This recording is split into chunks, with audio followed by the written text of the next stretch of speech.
the territory on west, there's just one way to handle the killers and the spoilers, and that's with a U.S. Marshal and the smell of Gunsmoke.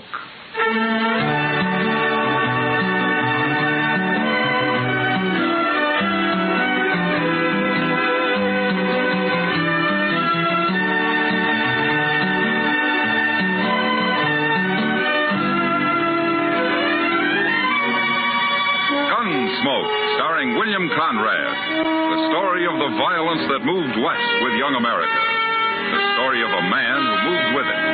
Matt Dillon, United States Marshal.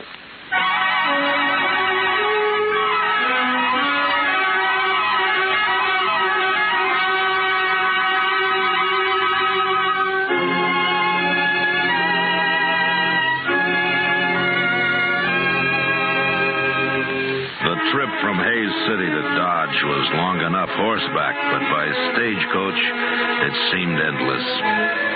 There were only 2 passengers besides me, and after the first hour on the road, we stopped talking. Just sit there in silence, waiting for the ride to be over. I'd been up late the last few nights, so I braced myself into one corner of the coach and fell asleep. I vaguely remember the stage pulling to a stop and somebody shouting. But I came fully awake when the door was jerked open and a man behind a bandana stuck a shotgun in my face. Get out of the coach.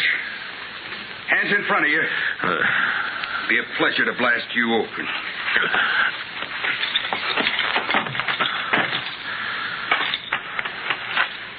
All right.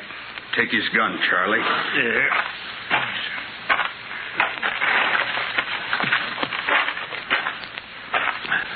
Now, stand over there with the driver.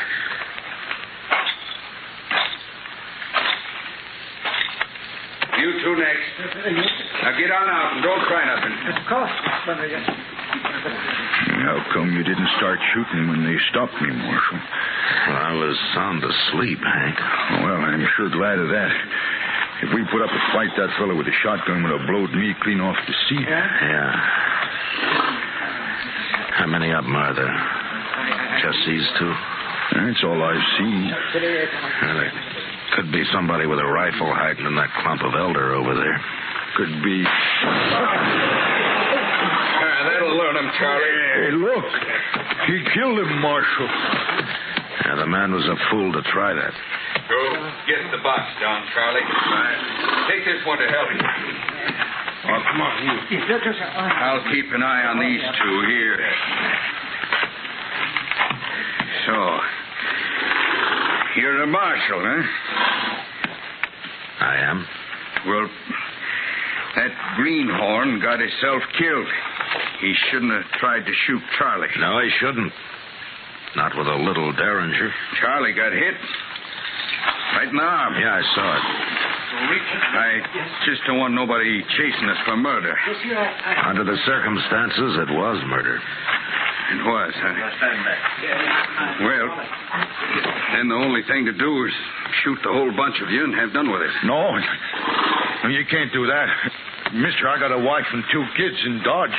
What I hear, Dodge ain't a very good place to raise a family anyway. Look, you're in enough trouble already. Besides, you didn't kill that man. Your partner did. Yeah, that's right. It's Charlie they'll be after. How much money is there in that box, driver? I don't know. They never tell me. Well, we'll find out. He's got it open now. Load it in them saddlebags, Charlie. Yeah. I got an idea you're new at this game. Look, if a man was holding a shotgun on me and I was unarmed, I wouldn't have no ideas about nothing, Marshal. You always carry a shotgun, mister? Why? Well, we might meet sometime when you don't have one. You're gonna make me shoot you yet? Hey, look, your partner's ready to go. Okay. Don't you make a move till we're out of sight. We'll ride back and kill every one of you. You understand? I guess there's nothing we can do but stand here. That's all, Hank. For right now, anyway.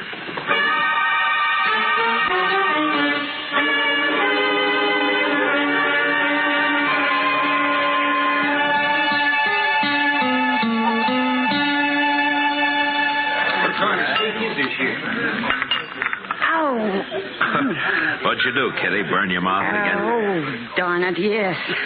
What do you mean again? Well, it seems like you always do if the coffee's hot enough. Thanks for the sympathy. It's as much as you gave me about the stage holdup the other day. All I said was I'm glad you were asleep. You're a lot safer that way. Well, being safe isn't exactly my main goal, Kitty. Yeah, I know. How much money was there, Matt? $2,000? You'd think they'd have paid a man to ride shotgun. Have you any idea who did it? No, they were both masked. I hear Wells Fargo put up a reward for him. Yeah, there's $1,000 for the one who killed the passenger, dead or alive. They must want him real bad. That's not good for business. People getting murdered. What about the other one? $300 for his capture. And if you recover the stolen money, Kitty, well, they'll give you half of it. If I found that money, they'd give me all of it. You'll end up in jail yet. Well, the Texas Trail isn't far from being a jail. For me, anyway. I got to get back there pretty soon, Matt. Sure. Hey, you. Waiter. Come here and take this money or I'll throw it at you. Another gentleman in town. Kitty, I don't want to turn around. What does he look like? Well, I think it's the one with the black beard You over there. heard me, waiter. Get over here before I bust your neck. Yeah, that's the one, all right. Is there anybody with him? No, he's alone. And he's leaving now. Oh, good. No, don't stare at him. I don't want him to see me. Well, he's not even looking this way. He's going out the door, Matt. All right, come on. I want to follow him. Okay.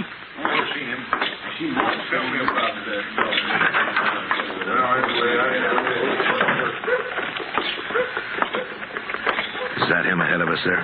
Big man, yeah. Who is he, Matt? I'm not sure. But he sounds an awful lot like somebody I want. You going to arrest him? No, not till I'm sure. Maybe not even then. Look, he's going up the docks. Yeah, so he is. Kitty, I'll leave you here. Okay.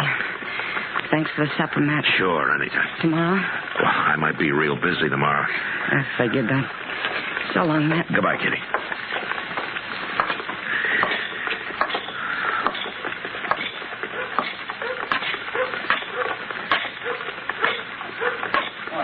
That's a serious thing. It sounds like his arm is infected to me. How'd he do it? Well, he just tore it on some wire. Well, why didn't you bring him into town? It might be gangrene. Is that bad? Bad. Why, he could lose the arm or even die. Where is he anyway? Out on the prairie, in camp. Ain't there some medicine or something I could take back with me, Doc? Oh, hello, Matt. Good evening, Doc. Go right ahead. I just came up for a smoke. Oh, sure. Sit down, Matt. Yeah. Thanks. Now, look, mister. There isn't a medicine in the world. Never mind. But I'm telling you... Forget it. I'll talk to you tomorrow. Everything's okay. Yes. You better not wait too long. I'm warning you. I won't. We'll take care of everything tomorrow. So long. That man's crazy, that's what. No, he's not crazy, Doc. No, you should have heard him. I did. What do you mean you did? I was outside the door, Doc. Well, he's going under the Olafraganza. I guess he isn't too worried. What's this all about, Matt? Doc, I'll explain it to you later. Right now, I gotta find Chester. Oh, Chester, yes, he's down in the office. I just left him. Oh, good. I sure hope he's had a lot of sleep lately. What's that? He's gonna be pretty busy tonight. I'll see you later, Doc.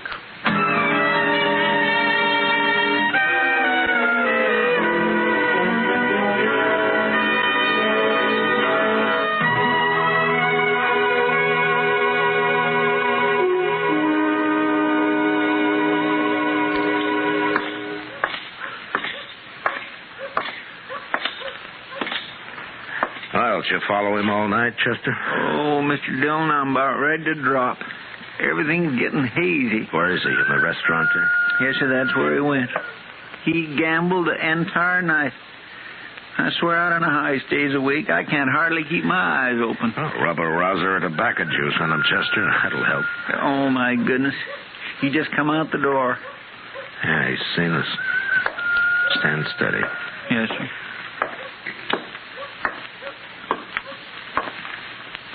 Marshal, I got a complaint. No, is that so? Sure is. I had an idea this man's tracking me all night had something to do with you. Oh, how'd you know I was following you? Mister, you might as well have been wearing snowshoes with cowbells tied on them. No, that's not true. That's a doggone Never lie. mind, Chester, never mind. What is your complaint, mister? Well, you. Can't a decent citizen ride into Dodge and do a little gambling without being haunted by your man here? Well, that depends on how decent the citizen really is. What name do you go by, anyway? My own? Jeremo? Jeremo? Is that all there is to it? That's all. Yeah.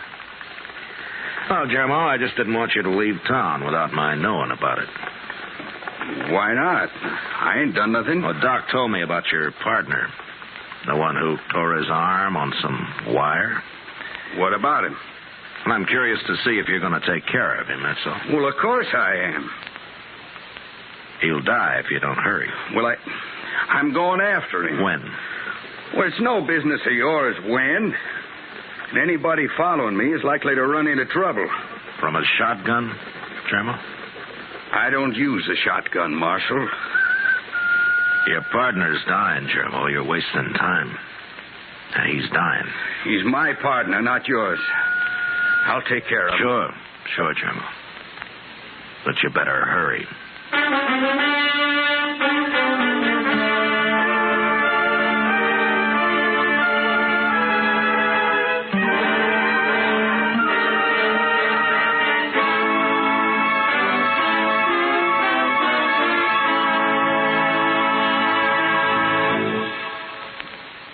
We will return for the second act of Gunsmoke in just a moment. But first, since 1910, the work output of each of us has more than doubled, and the average annual income has gone from $2,400 a year to about $4,000. Yet about 18 hours has been cut off the average work week. These facts add up to the better we produce, the better we live. Now the second act of Gunsmoke.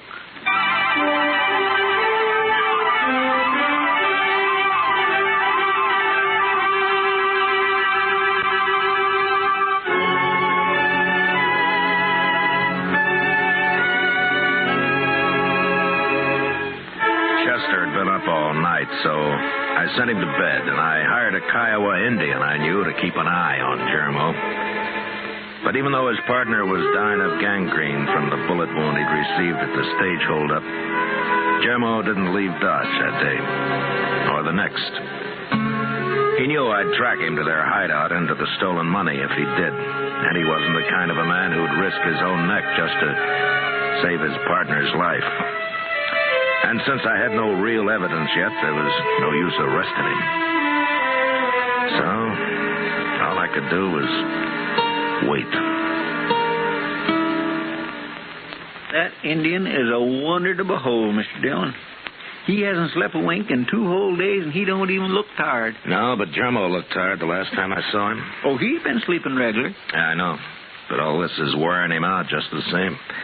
He's getting pretty spooky. Well, I should think he would, with what he's got on his conscience. I better ask Satank if he knows another Kiowa who could spell him for a while. I think he's got a cousin around here somewhere. Oh, it makes my bones ache just to think about him not sleeping at all. Marshal, I got something to tell you. Oh? Who are you? My name is Verd, but I'm nobody, Marshal. Just a cowboy. Well, there's nothing wrong with being a cowboy, Verd. Sometimes there is. Like yesterday. Oh, what's the trouble? I found a dead man, Marshal, out on the prairie. How'd he die?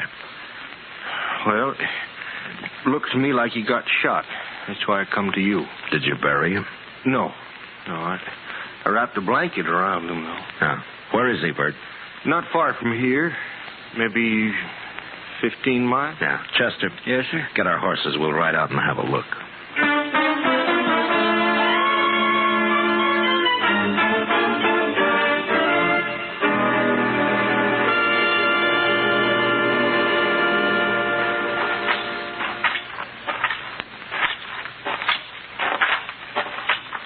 Yeah, he's still there, Marshal. Nothing's been eaten on him. You sure got yourself hid out here. My, it's a wonder anybody ever found him. Bird, you want to take the blanket off of him? Sure. There. Yeah. How did you know he'd been shot? Well, his arm, it's all swole up, Marshal. And then, you see here, I noticed that bullet hole in his sleeve there. Yeah. Well, looks like you've made yourself $1,000, Bird. What? Wells Fargo offered it for this man, dead or alive. He robbed a stage a few days back. He did? Well, ain't I in luck? And there's another $1,000 for whoever finds the money he stole. It's probably buried around here somewhere, don't you think, Mr. Dillon? Hey, that reminds me, I noticed something funny over there in them anthills. Like the ground being dug up. Show us, Bird. Yeah. Sure, Marshal. Right over here, wait.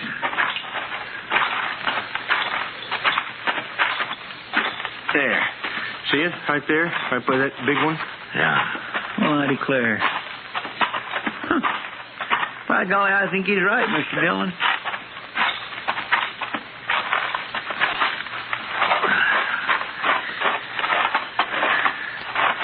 Yeah, there's something been buried here, all right? Yeah.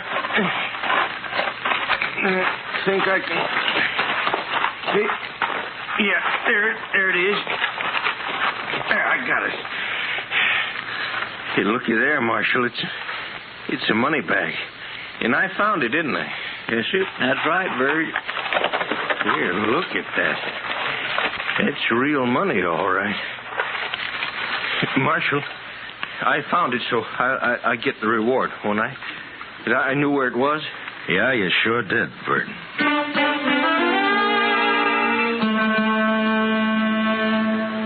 We dug up the rest of the money and then made the hole into a grave. And we buried the dead man right there. On the way back to Dodge, I told Bird he could talk all he wanted about finding the bandit's body and the reward he'd collect for it, but that he wasn't to say a word about the money we'd recovered. He couldn't understand why, and I didn't explain it to him, but I warned him he'd never get a penny of either reward if he didn't do as I said. Back in town, I didn't let him out of my sight for the next 2 days. I figured it'd make Jermo pretty worried. And it sure did. You know, it's mighty good to get off of that prairie just for change. You'd think it would be. You don't come to town much, do you? I never seen you around here before. Well, I've been too broke, Chester. Well, sir, it sure takes money to see the elephant in Dodge nowadays. I'll be able to afford it soon enough. Ain't that right, Marshal?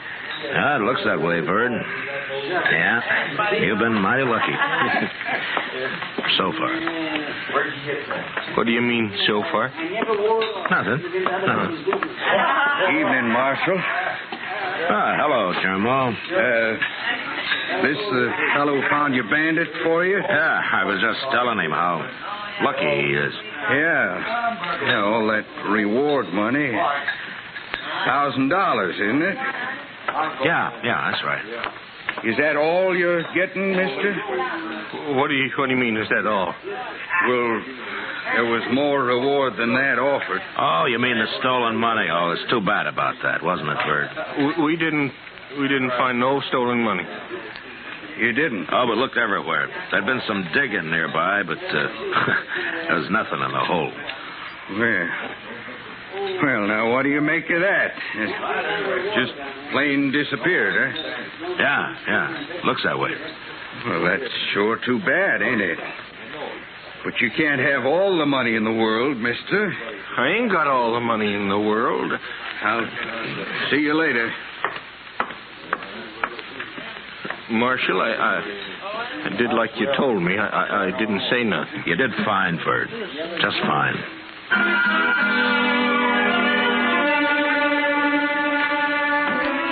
When we left the saloon a little later, I noticed Germo standing in the darkness of the alley, waiting. I was pretty sure he'd follow us as we crossed the plaza and walk up Front Street. When we reached Kelly's stable, Bird wanted to go in and see if his horse had been fed, so we said goodnight and left him there. Chester and I walked on a little ways. Then we turned off the street. We went back, entered the stable from the rear. Inside we could hear voices, and we sneaked up from stall to stall until we were close enough to make them out. Tell me where the money is, Bird. What did you do with it? I told you, Germo. The marshal's got it. We dug it up. You're lying. Now, who turned in $2,000 to collect $1,000? You've stole it and hid it somewhere else. No, I didn't. I tell you. The marshal himself said there'd been some digging nearby. What'd you do with it, Bird? Now, tell me before I kill you. No. Listen a minute, Germo. Look, when you didn't come back, see, I figured you got caught. And then Charlie died, and I got scared. You always was a coward. That's why we left you in the bushes with a rifle when we stopped the stage. No, that don't matter. But look, Germo, don't you see, this way we're both safe, because I'll split both the rewards with you. You know I will. You're lying. And I'm going to kill you for it. No, now don't, Germo. Hold it. Germo! You're next, Marshal.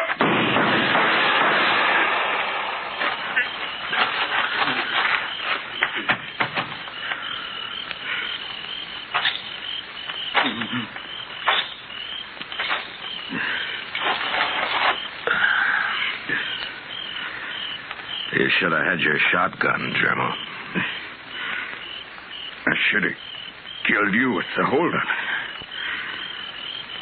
That was my big mistake. No. If you'd have trusted Vird, you both could have got by with us. He was telling me the truth? He was. And you'd have never been convicted on what evidence I had. Well, I guess every man's entitled to make a few mistakes. Marshal?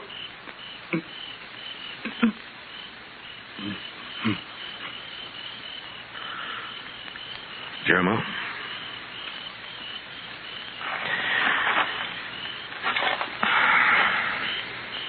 Well, you won't make any more.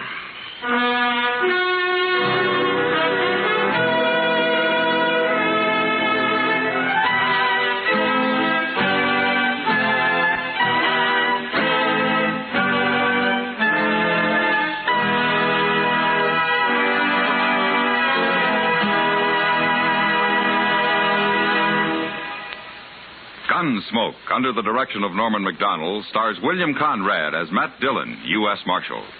Tonight's story was specially written for Gunsmoke by John Meston, with music composed and conducted by Rex Corey. Featured in the cast were Vic Perrin, John Daner, and Lawrence Dobkin. Parley Bear is Chester, Howard McNear is Doc, and Georgia Ellis is Kitty. Join us again next week as Matt Dillon, U.S. Marshal, fights to bring law and order out of the wild violence of the West in Gunsmoke.